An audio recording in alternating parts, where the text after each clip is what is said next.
You know that gut-wrenching feeling when your world doesn't just crumble, but explodes into a million tiny, razor-sharp pieces? That's exactly what happened to me the moment I read those texts.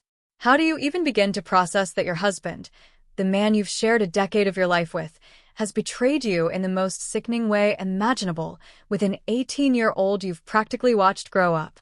My husband and I are in our late 30s and early 40s respectively. We've been married for almost 10 years, no kids. This isn't our first hurdle. Just last year, my husband came out as bisexual, though not exactly by choice. I caught him talking to other men on Grindr. He swore up and down it was just exploring fantasies, nothing physical, things he'd never had a chance to do. We went through this incredibly rough patch, but, foolishly, I gave him another chance. Then, just a few months ago, he had the audacity to ask me if I'd consider an open relationship. He wanted to experiment with a man. My answer was an absolute, resounding no. I told him straight, if this was something he needed to do, then our only option was to separate. He said he didn't need it, told me to forget. He even asked. But after the Grindr incident, my trust was shattered. I admit it, I started looking at his phone. Without permission. Call it instinct, call it a desperate attempt to protect myself. And then I found them. Texts. Intimate messages with an 18-year-old young man, going back well over a month. My husband was overtly, explicitly, asking for more. I don't even know if anything physical has happened yet, but the messages themselves, they were enough to make my stomach churn. And the worst part? This wasn't some random person he met online or at work or a bar. I mean, that would still be horrifying, but this was our close mutual friend's foster son. Someone we've known for years. I knew he was gay, sure. But I never, ever in a million years, would have dreamed this was happening. He's a child to me. Still is. I'll be honest, at first, my anger flared at the young man, too. But then I looked again, really looked at those messages. He's young, he's vulnerable. My husband is the one in the wrong. The young man wasn't encouraging any of this. Some of his responses to my husband actually seemed uncomfortable. How could I blame him? I haven't spoken to my husband about it yet.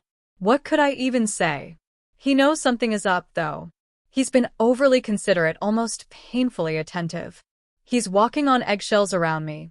But I know I need to leave. I could never, not after this, look at him the same way. To be very, very clear, this relationship is over. Period. Over the next couple of days, I reached out to the young man's foster parents and briefly to him. The whole situation is even more complicated, even more upsetting than I initially realized. But one thing is crystal clear. My husband is entirely at fault. I tried to give him an opportunity to admit what he'd been doing. He played it dumb. Just completely stonewalled me. As he slowly realized I genuinely knew something was going on, he tried to cover his tracks, made these vague, pathetic excuses. When I finally laid out specifically what I knew, every painful detail, he actually tried to blame the young man. Said he was pursuing him, that he was unsure of his sexuality. It was sickening. And a lie. I had the messages, I had the proof. When I confronted him with them, he finally understood I wasn't buying his twisted version of events. Then he shifted again. Blamed his actions on depression and overconsumption of explicit content.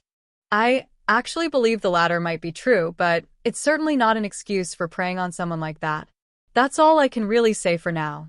I don't imagine there will be much more to add, other than watching the divorce proceedings progress as quickly and smoothly as humanly possible. I'm trying so hard to focus on the practical issues, on logistics, but emotionally, I'm a wreck. I'm not looking forward to confronting that storm when the dust finally settles. Have you ever had someone you trusted completely shatter your world like this? What would you have done if you found yourself in my shoes? I genuinely want to know what you all think.